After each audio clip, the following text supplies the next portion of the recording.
Nanalasa ang Converge kasama si Justin Baltasar na nagtala naman ng double-double na performance para padapayin ang rain or shine ni Coach Yengyao. Ibinida naman ni Coach Team ang galing na pinamalas ni RJ Barrientos na naging katuwang ni Jason David sa Barangay Ginebra versus Northport. Inihayag din ni Coach Team ang totoong rason bakit naging unrestricted free agent si LA Tenorio.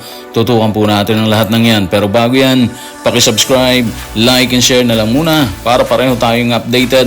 Hindi kinayang mag-isa ni Kit Dato ng rain or shine ang puwersa ng magkasanggang Justin Baltasar at Justin Arana ng Converge. Bukod dyan, nagpasiklab din si Shawnee Winston at Alex Stockton sa grupo ni Coach Franco Atienza, dahilan para gulpihin ng todo ang grupo ni Coach Yengyao. Tanong, ano ang paliwanag ni Coach Franco Atienza sa panalong itinala ng tila gustong itakas ng rain or shine ang panalo sa simula ng laban? Tutukan po natin si Coach Franco Atienza sa report ni John Ballesteros ng One Sports. Yung pace na nilalaro nila ng Elasto Painters sobrang bilis. Idinikta nila ang tempo ng first half at lalo na ng fourth quarter. Sobrang bilis ng game. Masaya ako na nagawa nilang baliktarin yon. Nilabanan talaga namin yung temptation na maging mabilis. Kung meron kang ganyang size at up and down yung laro mo sa ganong kabilis na tempo, hindi ka mananalo sa rain or shine. Iba yung Converge ha, iba sila. Sobrang lakas nila ngayon.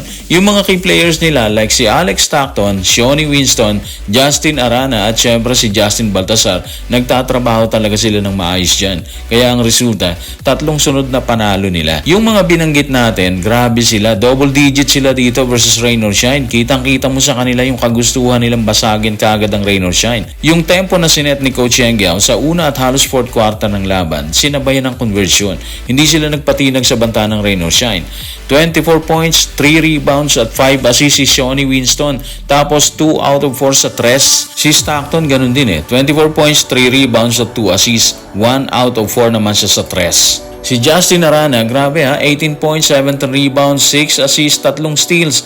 Si Justin Baltasar, 13 points, 22 rebounds, 3 assists at 1 steal. Dito palang sunog na yung rain or shine, di ba? Pero in fairness sa grupo ni Coach Yeng, nagpamalas din sila ng magandang laban doon. Yun nga lang, hindi talaga nila kinaya sa dulo. Kulang kasi sila, wala si Bubelga, si Kit Dato kakabalik lang din. Kaya tingin natin, hindi pa ganun katindi yung impact niya sa team. Kahit nag-double-double din siya doon, 11 points at 10 rebounds. Si Santillan at Mamuyak, maganda din sana yung performance nila pero sobrang lakas talaga ng mga bata ni Coach Franco.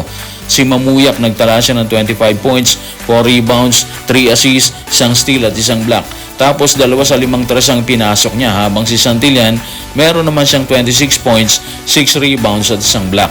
5 sa 10 tres ang kinamada niya. Grabe Unfortunately, hindi sapat ang lahat ng effort ng rain or shine para pataubin ang inspiradong Converge. Walang dudang papuri ang ibinibigay ni Coach Franco Atienza sa kanyang mga player. Papuri na kasalukuyan ding ibinibigay ni Coach Team sa kanyang player, lalo na sa rookie nito na si RJ Barrientos. Si Barrientos na halos perfect sa kanyang birada sa tres na naging dahilan para tambakan ng Northport.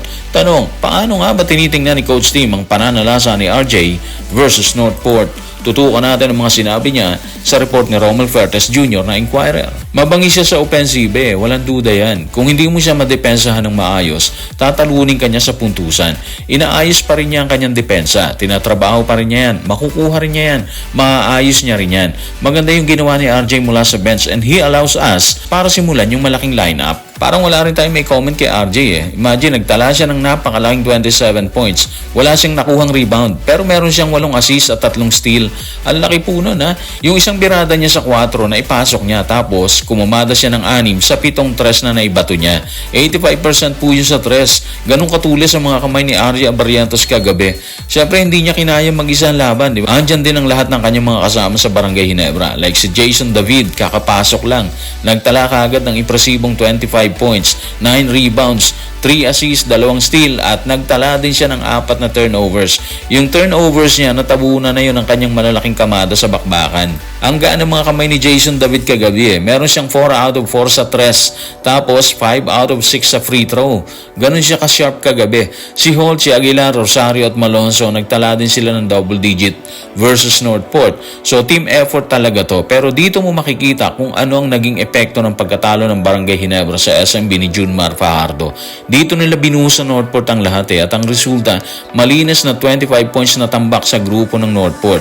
Actually, kailangan ng Barangay Ginebra yung panalo kasi kung natalo pa sila kagabi, babagsak sila sa kartadang 1-2. Mas bababa din ang moral ng team kung hindi nila nagawa yon. Matapos talakayin ng pananalasa ni Arya Barrientos, hindi na rin niya pinaligtas ang usap-usapan tungkol sa pagiging unrestricted free agent ni LA Tenorio. Sa interview ay binanggit ni Coach Tim ang totoong rason bakit naging UFA si LA. Rason na tila pagbasag sa isyong naiwan si LA ng grupo ng Barangay Ginebra. Narito ang kanyang pahayag. Tutukan natin ang mga sinabi ni Coach Tim sa report ni John Ballesteros ng One Sports. Halos isang buwan siyang magiging busy kasi malimit halos kasama niya yung mga high school kids. May pasok sila sa araw tapos magpa-practice sila ng 6 to 9 gabi-gabi. Magka-camp sila sa Pampanga. Pakiramdam niya hindi niya kakayanin mag-practice sa laban. Siya yung lumapit sa akin at nagsabi na gusto mong magpasok ng iba, reserba na lang muna ako para mag-activate ang iba kasi hindi ako makakapaglaro ngayong buwan. Hindi ako makakapunta sa mga laro. Ayun mula mismo kay Coach Tim, hindi basta naiwan si Tiniente. Pareho nilang ginusto yan. Una si LA, sinabi niya na okay lang muna siya sa reserve list kasi nga wala siya halos isang buwan kasama yung mga batang gilas. Yung under 16 kasi, meron silang FIBA under 16 Asia Cup Shaba qualifiers sa Pampanga po yan. Mula May 24 to 30 nagaganap yan sa Brand Zigyao Convention Center. Yan yung rason. Magiging busy si LA kaya imbes na mamroblema si Coach Tim sa pagkawala niya, siya na mismo yung nagpresenta. Ibig sabihin, maayos ang lahat sa grupo ng Barangay Ginebra. So siguro, good luck kay Tiniente sa kanyang kampanya sa FIBA Under 16. So guys, maraming salamat.